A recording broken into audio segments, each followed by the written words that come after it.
We're heading into this match. Fnatic against H2K. Oh, no way! Are you serious? 4 members down now for H2K. Fnatic, the last team standing against them here in Europe, is going to fall.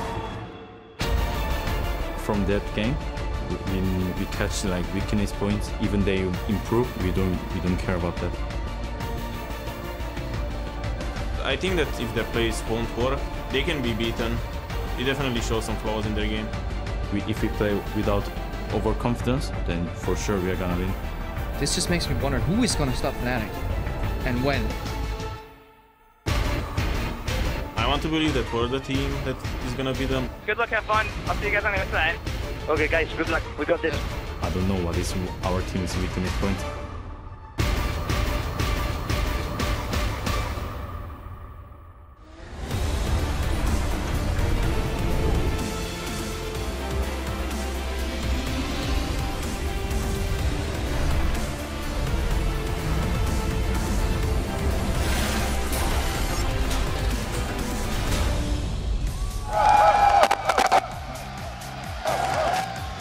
Welcome to the European League Championship Series. The excitement is high here at our studio in Berlin, Germany, as the summer playoffs draw closer and closer. As you can see, the studio is absolutely packed. There was a massive queue outside just a couple of minutes ago, and people are super hyped. There are some unicorns spotted in the wild, a rare sight, as they set up and enter the studio for the first game of the day. Rocket meeting some of their fans, shaking some hands, a little bit of relaxation before getting into the action. And Trevor showing some fans around and getting them well set up over at the desk.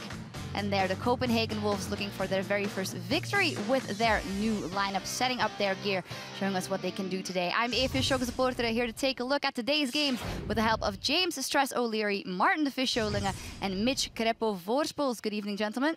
Good evening. Hello. Hello. Well, full schedule today. We're going to dive right in the action and take a look at the standings. 3 weeks left to play here in the summer split in Europe. Fnatic still above all, 12-0, and then H2K and Origin fighting for that second place. A lot in flux in the middle of the table. What are you keeping an eye on? My eyes are on the top of the table. Fnatic, they've locked themselves in the playoff spot, and you know, they're at 12-0 right now. We spoke about on PTL their potential road to Worlds, but everybody's talking about it. 18-0 the possibility, but it's a tough week this week for Fnatic.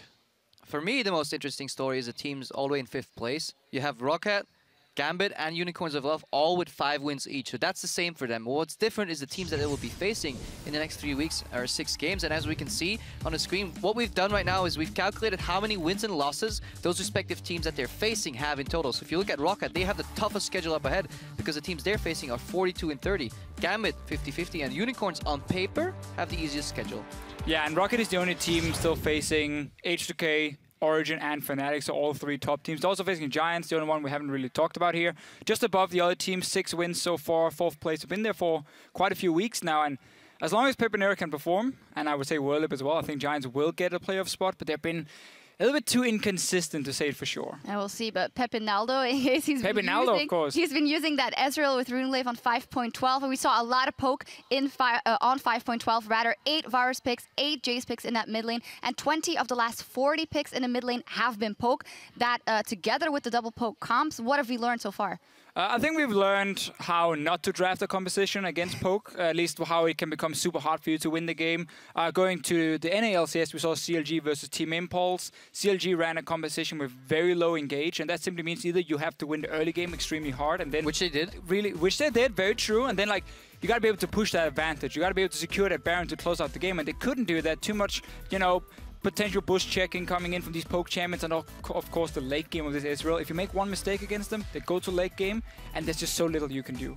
Yeah, I definitely agree with the Fisio here, because what we saw in another game in the North American LCS was Gravity against TSM, and they knew what they were up against. And generally, when we talk about poke comps, they're very telegraphed. Teams show that they're playing and building a poke comp, and Gravity, they recognize that, and they played full-on hard engage. They drafted the Maokai, they had the Shen support coming in, the movement speed from Sivir, so they had all the necessary counters, which is mobility and hard engage, to shut down that poke comp, and they completely just outplayed and outmaneuvered Team Solo Mid. And Maokai is showing why he's super So strong good. player. I mean, I heard that in a segment last week. Oh, wait. No. Yeah, but that was before poke. I think this might actually be hopefully some resurgence of Maokai, because he had atrocious stats last week and we highlighted it in the old meta game with triple carry. But if you're playing against Poke, obviously speed him up with Righteous Glory, send him. Yeah. Just need the one connection, one connect with a Poke champion and just immediately blow it up. But if you don't manage to do that, well, then you have the good old European Maokai. And he still needs farm. I mean, that's the big deal here in Europe. We're like, oh, Maokai, yeah. He doesn't need any farm. He's just going to be a tank. No, he needs to get farmed up, and then he can always dive in onto these Poke champions. All right, so I hear you talking about Maokai, Shen. Who are the top priority picks, and how do you get them? How do you counter them? Rather? Well, what we saw last week in the European LCS was priorities actually placed in a slightly different place from before. A lot of AD carry focus in the picks and bans. Sivir and Kalista banned so much, and that allowed Corki through as one of the main picks that we saw in picks and bans last week. In fact, Corki was picked in 7 games, and that was because of the Kalista Sivir bans. The other kind of interesting one, Shen was played in 5 games, did only win 1, so picks and bans has been hit and miss in the European LCS. I wonder if Europe's finally going to unleash the Shen support, because we saw it over in North America, but all the Shens that were picked in Europe so far have been in the top lane with mixed success. Not the biggest fan of it, because I feel the engage potential that he has with Taunt Flash is better suited maybe on support. But yeah, I really hope if some of the supports have watched those games and maybe bring it out today, because they could surprise their opponents. Yeah, and I really also, sorry just to interrupt. No problem. I really want to see Nautilus top lane in Europe. I'm not sure why nobody played last week. I think it's such a strong pick. Other regions have already been playing it.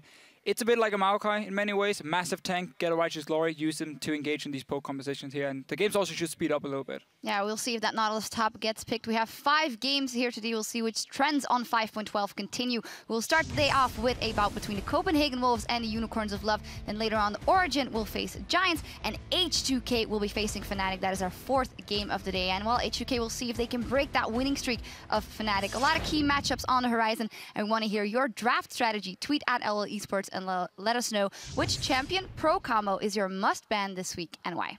I think for me, the most obvious one, and it has to be on Origin's minds going up against Giants, is Pepinero with the Ezreal. He was the only European player to do it last week, to bring the Runeglaive Ezreal in. I feel like you have to ban it today. I feel like also if you play against Roccat, Nuke Dog on Varus has been extremely strong. I mean, they won the last 3 games he played it. It was banned once and they lost the game. And just his performance overall on this champion is very important. And I think Varus... He's my favorite Poke champion. You know, I'll take him every game almost. Okay. I would just ban Kalista against any team. It doesn't even have to be anything in particular. Perhaps not the likes of Gambit and Giants, because they haven't shown that much propensity of playing that pick, but she's so strong right now, and she changes the entire way people like match 2v2. They have to lane swap, and she has so much strength in the early to mid game that I feel, regardless of who's playing her, should probably ban Kalista if you're purple side. I will see. I'd love to know what you guys think at home. Remember to use that hashtag LCS, and we'll talk over your answers later today. For now, though, we're going to go check in with Pulse, who's got some questions for the man behind the Unicorns of Love. Thank you very much, Sharks. I'm here joined with Sheepy from the Unicorns of Love just to get his thoughts before his game. Now, Sheepy, first off, I want to start talking about the meta, because we're seeing a lot of poke and a lot of variety in champions you can pick. Yeah, I think right now the meta shifts towards heavy team fighting, initiation, and between the second one, which we used to play a lot with Varus and Kog'Maw, which is the poke. I'm actually pretty happy that it comes down to those 3 styles. Split push we see a lot as well right now. Yeah, heading into today's game, those are like the team composition I think people should look out for. Well, you mentioned the Varus and the Kog'Maw, but I want to talk about the man behind Varus and Kog'Maw, Power of Evil, and how he's been playing against the other mid laners, and specifically against Soren in this one. Because in terms of the champion pool, it seems like the meta would really suit Power of Evil, with Jace now coming in, Azir even, but we haven't seen either of those picks from him. Yeah, I think he's an awesome player. He can play a lot of champions, and also then ones you named. So basically, I think it just comes to preference in his thoughts. I think he has a lot of picks. He has also not debuted yet, and yeah, I trust him a lot about the picks. So that we don't see so much is basically because he decides a lot what he thinks is the strongest. But we, of course, acknowledge that picks like Azir are incredibly strong right now in the meta and can literally do everything. So yeah, maybe we see those champions as well from us more in the future. Well, we've spoken a lot about meta, Sheepy, but the Unicorns usually stray away from the meta from when we've known you. But recently, in the summer split, we haven't seen a lot of innovation from you guys. Where's the Gouda? Where's it gone? Where's the magic?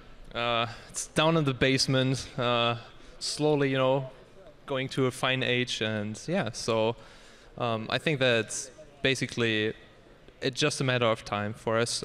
We are still exploring the meta. First, what we want to do is you need to understand the meta and play the meta, and then you want to extend it. And right now, we are still at the first step. And you've seen from us before, we just sometimes happen to skip the first step, jump right into second step. So yeah, maybe today we can pull out some of this really nice, juicy goose. Okay, well, making those preparations, Sheepy, thank you very much. Go ahead and rejoin your team before we get to picks and bans. Now, we're going to hear from Kickers and his thoughts before we hit the Rift.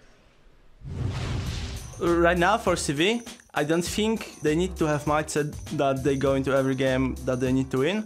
I think they mostly should focus on themselves because they are not in position that it's expected of them to win. So I think there's less pressure on the players. They have more potential to do good and don't be stressed out about the game. So just go into the game and try your best and see how it works out.